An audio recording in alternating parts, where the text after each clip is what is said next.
Hi, how's everybody doing?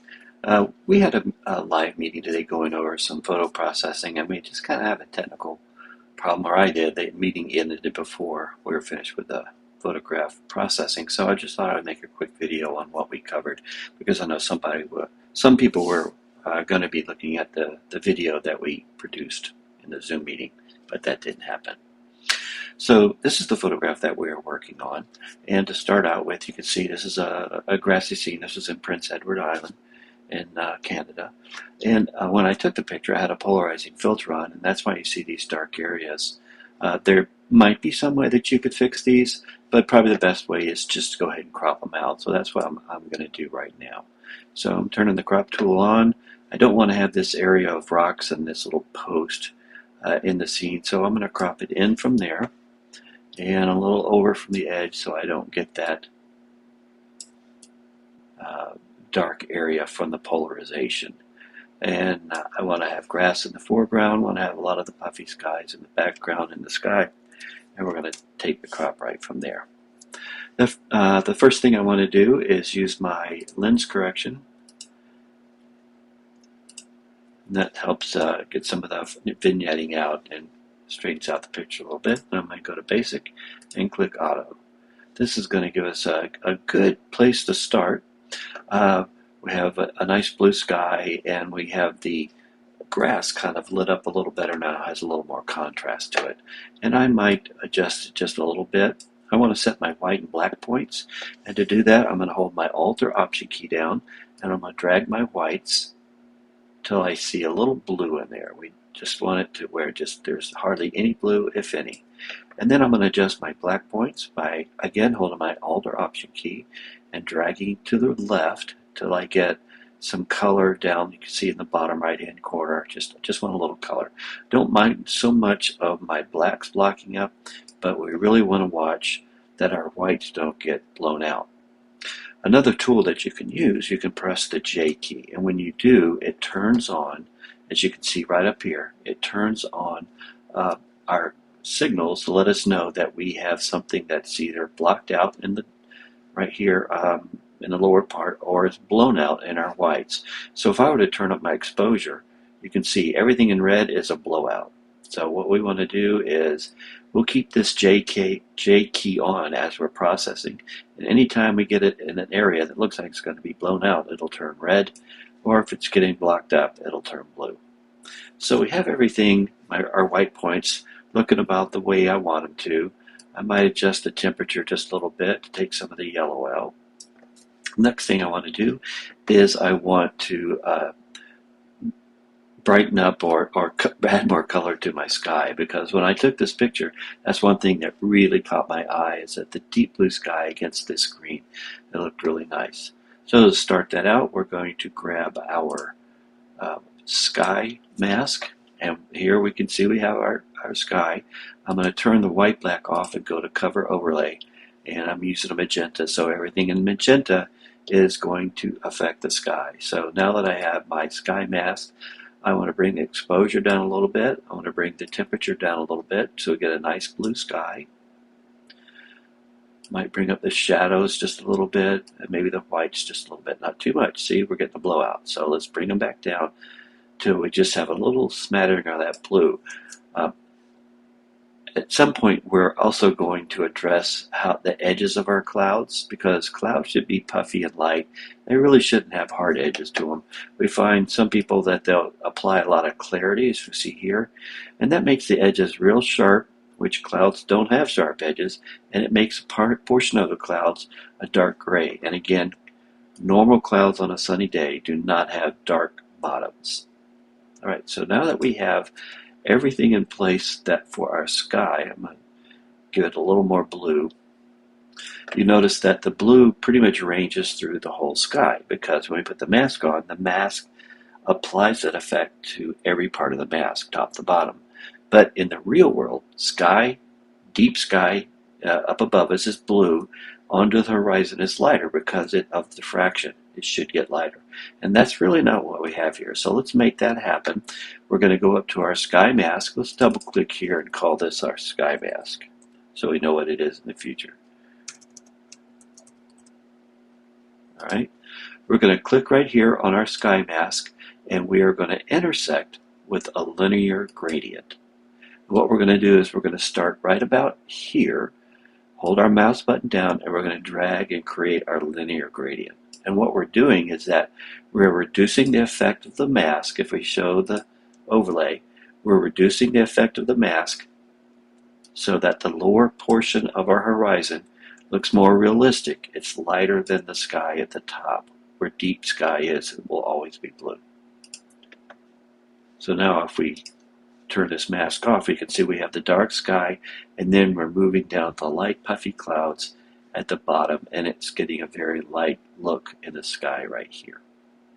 All right, the next thing we want to do is we want to do a little work on our clouds. So again, we're going to grab a masking brush, and we're going to choose sky. But now we just want to affect the clouds. So what we're going to do is we're going to intersect our clouds with color. And we're going to pick a color in the clouds that we want to intersect with, which means that only apply the mask to the color or color range that I select. So with my color picking tool, I'm going to click here in this white area, and you can see it's pretty much taken out all the magenta on the sky. So that means no magenta, no effect. What we want to do now is refine that mask. So we're going to grab the refine slider here. We're going to slide it to the right, to the left, and it's going to take away that effect from the clouds. I only want to affect the white puffy parts, puffy tops of the cloud. All right. So that looks pretty good. I'm going to turn off my overlay. Now what we're going to do, and this has to be very subtle because we don't want to blow out the white. So we're going to turn the white exposure up a little tiny bit. We're going to bring down the contrast. Look at the whites. Probably don't need to do anything with the whites. Might bring them down just a little bit. Don't really have to touch the blacks. And what we're going to do is that we're going to reduce the texture, and that'll also bring down the exposure. I'm going to bring it all the way down to 100 and then bring it back up again and see where I find it. And what this is doing is giving that cloud, those clouds, the nice puffy look. So if we go up here to the eyeball and click on it, it turns off our mask. You can see we have white clouds with pretty sharp edges, and now we'll turn the mask on, and now we have a little wider areas in our clouds, and it's a lot smoother looking. Off, on, off, on. And remember, like I said, when we have texture introduced, we reduce exposure, and you can see the little red area on the right hand side. That's a blowout area, but now we've applied texture, and it brings that back in line so we don't have any blowouts in our clouds. All right, now let's work on our foreground. To create a foreground, we can do it one of several ways. We have a mask called select background. So if we do that, sometimes it will select it, sometimes it doesn't. So right now we're in a pickle because Lightroom doesn't know what the background is.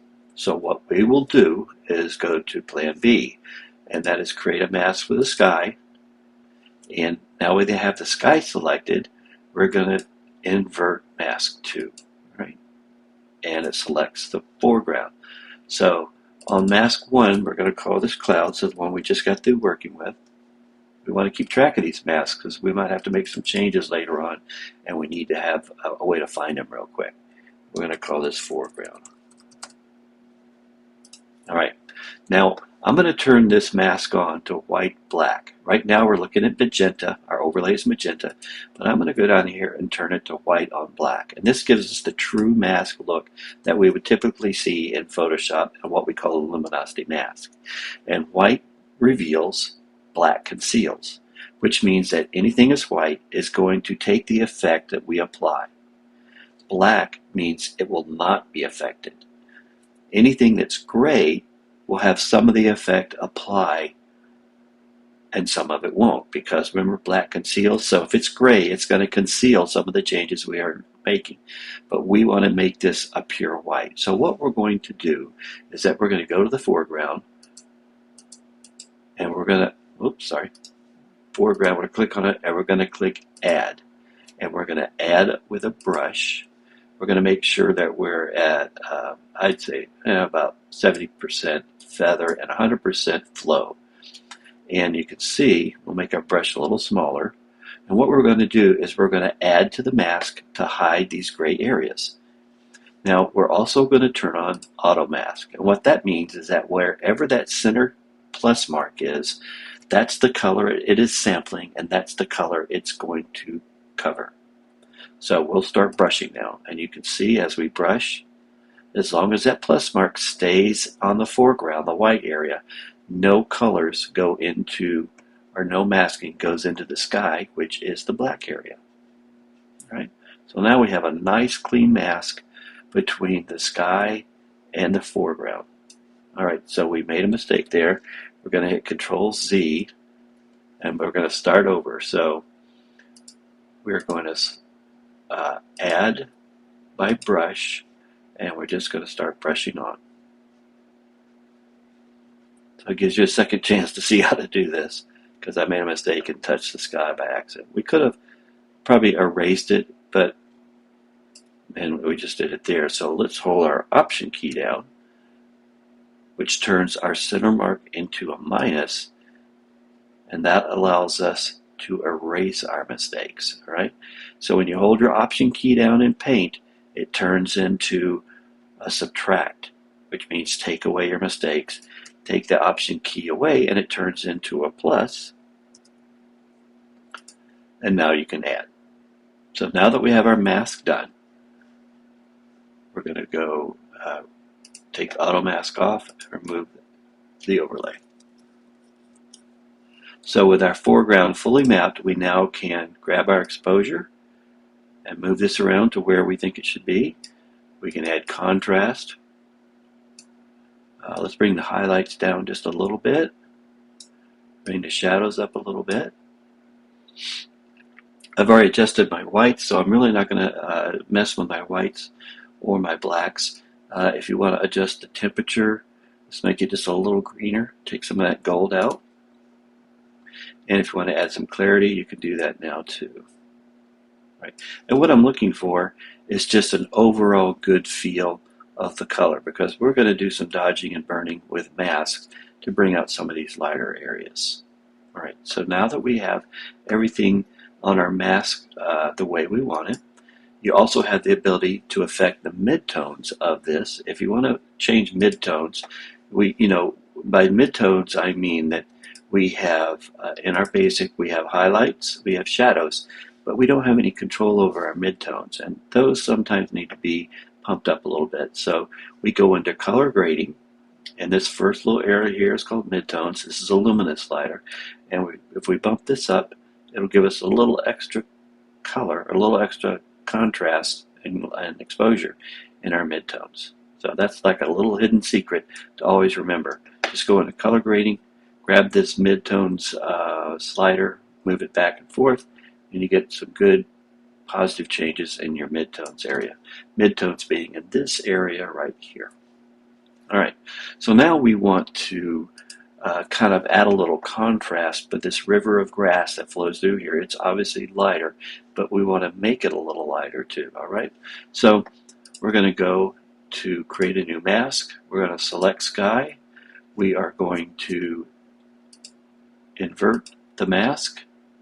Now it's our foreground, and we're going to title this grass. All right, let's turn off the overlay, and now we want to look at our grass. We want to specify what part of the grass we want, so we're going to intersect with color. All right, we're going to turn our overlay on.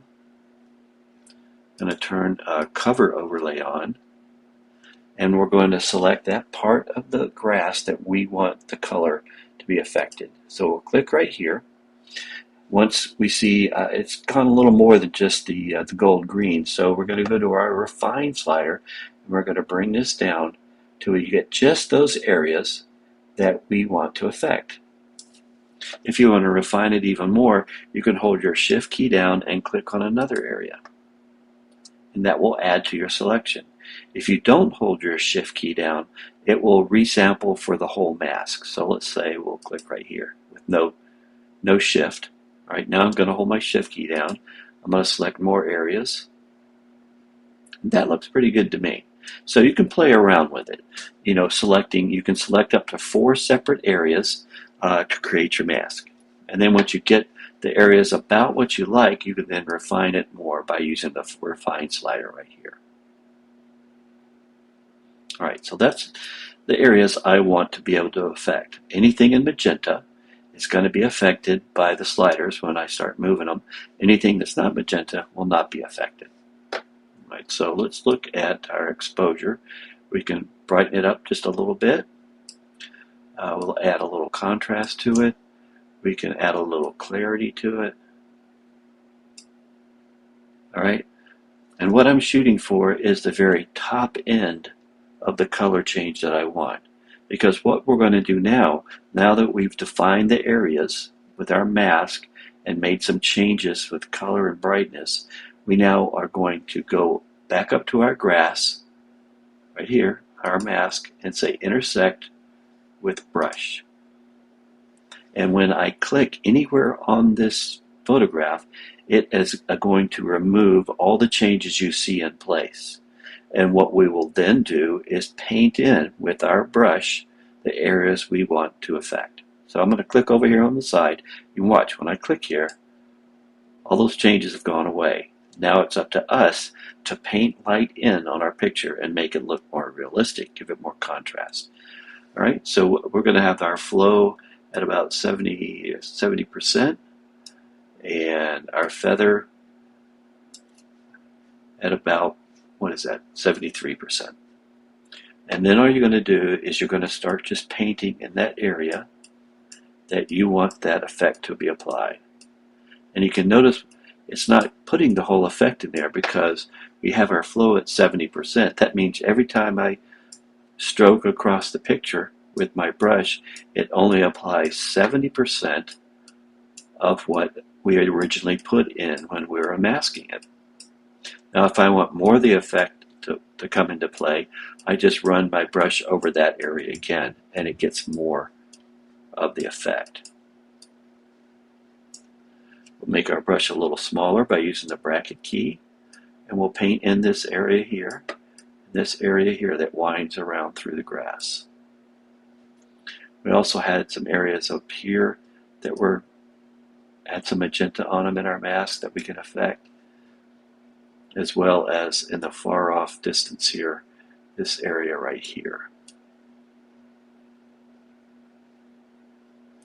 And remember, when we're painting through a mask, we're only affecting those areas that we masked. We didn't mask anything in the sky. You see, I can paint all I want in the sky and it's not going to make any changes because the mask is protecting that.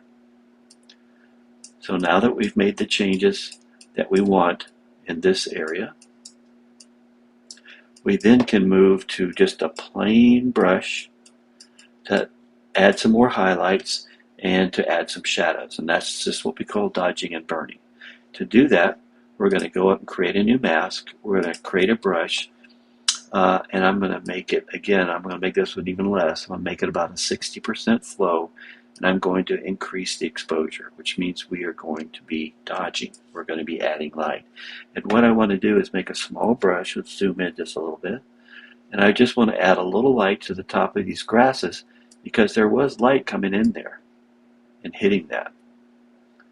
And go over here, and we'll hit this a little bit. In this area here. In this area right over here and along here. So you can see everywhere we brush, we're just adding a little light in there. Now once you get the areas in that you wanted to adjust, you can also hit the your exposure slider or temperature, any one of the sliders that make changes. So let's grab the exposure slider. I'm just going to crank it up. Right, those are the areas that we hit, but we don't want that much showing. So let's just bring it down. About like that. We can add a little contrast, maybe put a little clarity in there, and then hit the exposure one more time.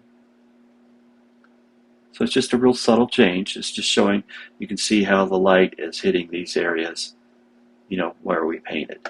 And now we can do the same thing. We'll make a new brush, and we're going to reduce the exposure. This is called burning, and this is where we're going to accentuate our shadows. We're going to use the same flow, same feather, same size brush, and we're just going to lightly touch these areas where you can see the dark shadows. See some of these areas here. Maybe a little along the bottom of the grass because the light doesn't get to that area. And the mid part of the grass here. Looks like there's some shadows from the clouds in this area.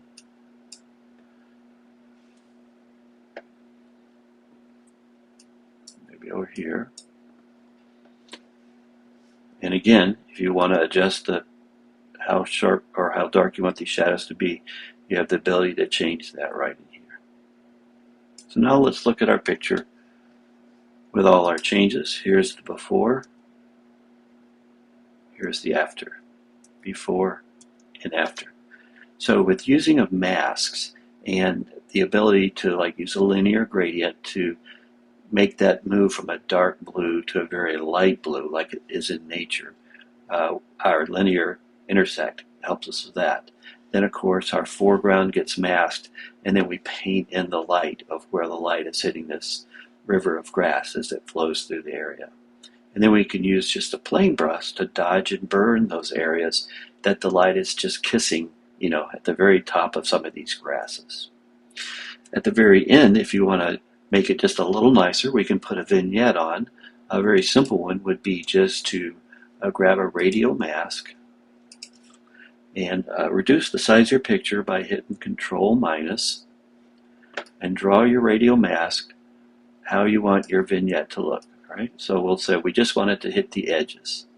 Once you put your mask in place, you want to click invert, and then you want to drop the exposure. Just a little tiny bit, not too much. You can use the highlight slider to kind of refine out the edge of that darkness. See how by hitting the highlight slider, how I can bring that vignette back a little bit, because the vignette should draw the user, the viewer's eye in, but they shouldn't notice how you're tricking them to do that with the vignette. It should be very subtle. All right, so now let's look at before, after, before, and after. So if anybody has any questions about that and how we use our masks, how we use our intersects, whether it's color, linear, or radial, please shoot me a question, and I'll be glad to help you, and we can even get a session together and I can show you these tools live, how we can make our pictures look a lot better with just some simple changes. I'll talk to you guys later.